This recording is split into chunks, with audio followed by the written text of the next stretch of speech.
அதிகாரம் 7. கர்த்தர் நோவாவை நோக்கி, நீயும் உன் வீட்டார் அனைவரும் பேழைக்குள் பிரவேசியுங்கள். இந்த சந்ததியில் உன்னை எனக்கு முன்பாக நீதிமானாகக் கண்டேன்.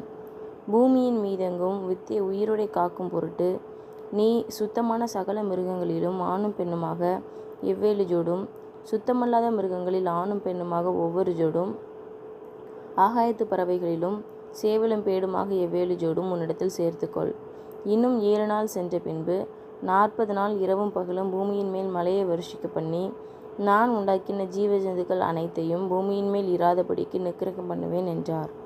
நோவா தனக்கு கர்த்தர் கட்டளையிட்டபடியெல்லாம் செய்தான். ஜலப்பிரளயம் பூமியின் மேல் உண்டான போது நோவா 600 வயதாயிருந்தான். ஜலப்பிரளயத்துக்கு தப்பும்படி நோவாவும் அவனுடனே கூட அவன் குமாரரும் அவன் மனைவியும் அவன் குமாரரின் மனைவிகளும் பேழைக்குள் பிரவேசித்தார்கள். தேவன் நோவாவுக்கு கட்டளையிட்டபடியெல்லாம் சுத்தமான மிருகங்களிலும் சுத்தமல்லாத மிருகங்களிலும் பூமியின் மேல் ஊறும் பிராணிகள் எல்லாவற்றிலும் ஆணும் பெண்ணுமாக ஜோடு ஜோடாக நோவாவிடத்தில் பேழைக்குட்பட்டன. 7 நாள் சென்ற பின்பு பூமியின் மேல் ஜலப்பிரளயம் உண்டாயிற்று. நோவாவுக்கு 600ஆம் வயதாகும் வருஷம் 2ஆம் மாதம் 17ஆம் தேதியாகிய அந்நாளிலே மகா ஆழத்தின் ஊற்றுக்கண்களெல்லாம் பிளந்தன, வானத்தின் மதகுகளும் திறவுண்டன. 40 நாள் இரவும் பகலும் பூமியின் மேல் பெருமழை பெய்தது. அன்றைய தினமே நோவாவும் நோவாவின் குமாரனாகிய சேமும் காமும் யாப்பேத்தும் அவர்களுடனே கூட நோவாவின் மனைவியும் அவன் குமாரரின் 3 மனைவிகளும் பேழைக்குள் பிரவேசித்தார்கள்.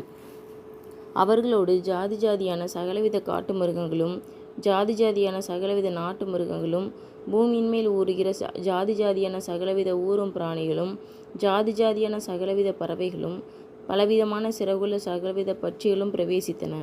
இப்படியே ஜீவ சுவாசமுள்ள மாம்ச ஜந்துக்கள் எல்லாம் ஜோடு ஜோடாக நோவாவிடத்தில் பேழைக்குள் பிரவேசித்தன. தேவன் அவனுக்கு கட்டளையிட்டபடியே ஆணும் பெண்ணுமாக சகலவித மாம்ச ஜந்துக்களுக்கும் உள்ளே பிரவேசித்தன. அப்பொழுது கர்த்தர் அவனை உள்ளே விட்டு கதவை அடைத்தார். ஜலப்பிரளயம் 40 நாள் பூமியின் மேல் உண்டான போது ஜலம் பெருகி பேழையை கிளம்ப பண்ணிற்று. அது பூமிக்கு மேல் மிதந்தது. ஜலம் பெருவெள்ளமாகி பூமியின் மேல் மிகவும் பெருகிற்று. பேழையானது ஜலத்தின் மேல் மிதந்து கொண்டிருந்தது. ஜலம் பூமியின் மேல் மிகவும் அதிகமாய் பெருகினதினால் வானத்தின் கீழ் எங்கும் உள்ள உயர்ந்த மலைகள் எல்லாம் மூடப்பட்டன. மூடப்பட்ட மலைகளும் மேலாய் 15 முழ உயரத்திற்கு ஜலம் பெருகிற்று. அப்பொழுது மாம்ச ஜந்துக்களாகிய பறவைகளும் நாட்டு மிருகங்களும் காட்டு மிருகங்களும் பூமியின் மேல் ஊறும் பிராணிகள் யாவும் எல்லா நரஜீவங்களும் பூமியின் மேல் சஞ்சரிக்கிறவைகள் யாவும் மாண்டன.